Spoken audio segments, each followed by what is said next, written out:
Minister, I welcome the bill.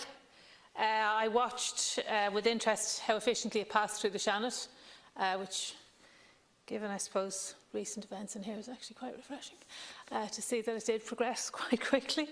I know that this bill relates specifically to the board of the Children's Hospital, but the construction of the hospital is progressing quite well, and I wish it every success. It's very much needed. I commend the work on the project to date by all of those involved, from the department to those constructing the new hospital, as well as those who are working on the legislation. The bill focuses on the structure of the new board to take over the running of the Children's Hospital and the transfer of employees and property rights and liabilities to the new board.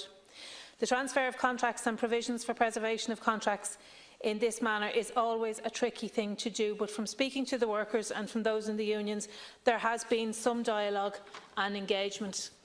I have some points which I am seeking to raise, and I seek some clarifications as well, which I hope will be answered at committee or at a later stage. Firstly, as regards the name of the hospital, I want to ask that the Minister will agree to naming the hospital the Kathleen Lynn Children's Hospital. I believe that in naming it the Kathleen Lynn Children's Hospital, this will be recognition for her important role in delivering medical care for the women and children of Dublin, the poor in particular, in her pioneering St Ultan's Hospital, which was only down the canal from the St James's Hospital site. I believe also that it would be appropriate in this commemorative period that her role as a suffragette, a volunteer in the Irish Citizen Army during the 1916 Rising, would also be marked.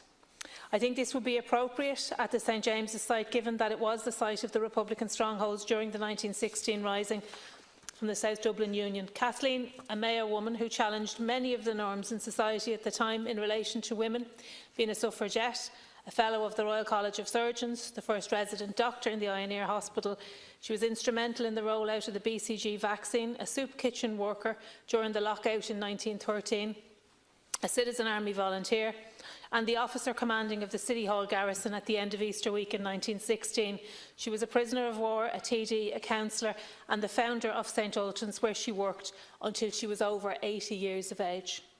I really think that there is no more appropriate person that this hospital should be named after, and I would hope that the amendment I have proposed today will at least start a discussion on the naming of the hospital.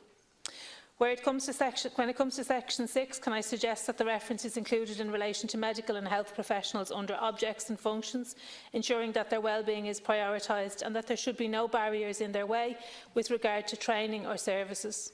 At a time of crisis amongst our healthcare professionals, it should be even more imperative that the objects and functions of Children's Health Ireland ensure this. In section 9, I understand the need for a provision for borrowing of capital purposes against the income and the assets of the hospital. It is a provision which is used by many universities across the state. However, I don't see why the hospital would need to borrow for current purposes, given that the state should be funding the hospital to deliver in line with demand. Hospitals run by the state should be funded for the provision of current services from the state and from the Exchequer. If this word is left in the bill, then it allows any government to underfund the hospital and instruct them to go and borrow the money to provide paediatric healthcare services. I feel its inclusion would allow for exploitation, and that is something we should be very wary of. In section 8, subsection 3, I feel this whole subsection is open to question. It exemplifies what is called mission creep.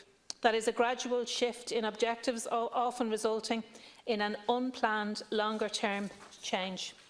I don't see why the Children's Health Ireland would need to acquire, hold and dispose of shares or other interests in a company or become a member of a company. The hospital and board has a mission, and that is to provide paediatric healthcare to children across the state. I do not see why the board of the Children's Hospital would need to become a member of any company. The board has the scope and other subsections within section 8 to establish subsidiaries and so forth, and they have room to take part in the formation of a company. Therefore, I find it a little bit curious that Children's Health Ireland would need the ability itself to become a member of a company.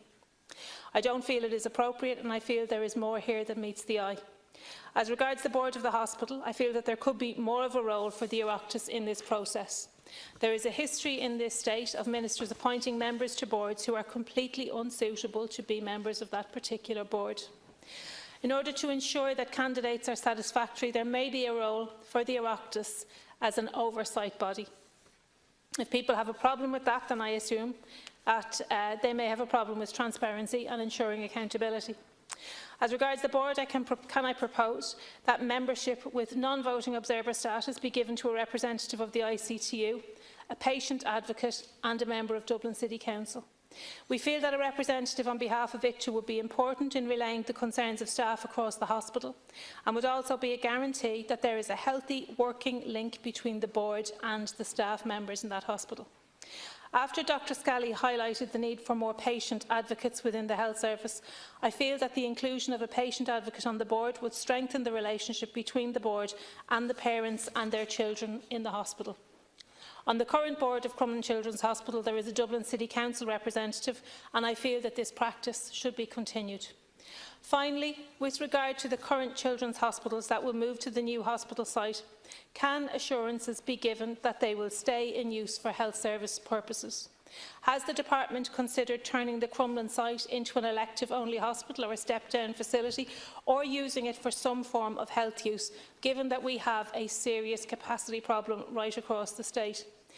In section 24, can I ask, will subsidiaries be added here so that the Public Accounts Committee will have powers to ensure public accountability of the subsidiarities of the Children's Health Board? We have often seen where the Public Accounts Committee has been precluded from examining or asking questions in relation to subsidiarities because they are not covered under the legislation which establishes them. For subsidiarities to be included, it would be both sensible and practical, and it would ensure transparency when it comes to public monies. In conclusion, can I add that Sinn Féin supports this bill, and I ask that the Minister consider our suggestions before committee stage. And just by way of comment, Minister, I had some involvement in dealing with the aftermath of a hospital amalgamation as a trade union official. And one of the things that I noticed that caused me grave concern, and it's not necessarily material to this bill, but it is something that does require, I think, consideration, is that some staff were consulted, some staff were involved, and it seemed that the higher up the professional tree you were, the more consultation that you got, but all staff had to move, and it was left to the very, very end for those staff who are sometimes referred to as ancillary staff. I don't like that term, but staff maybe in a non-professional capacity, they were left until the very, very end before they were consulted with, and I don't think that can happen. I think it needs to be an inclusive process so that everybody is involved, and when the move happens, everybody feels that not everybody's going to be happy, but when it happens, so that everybody feels and believes that they have been consulted and that they have been involved in the process. Gormaigh,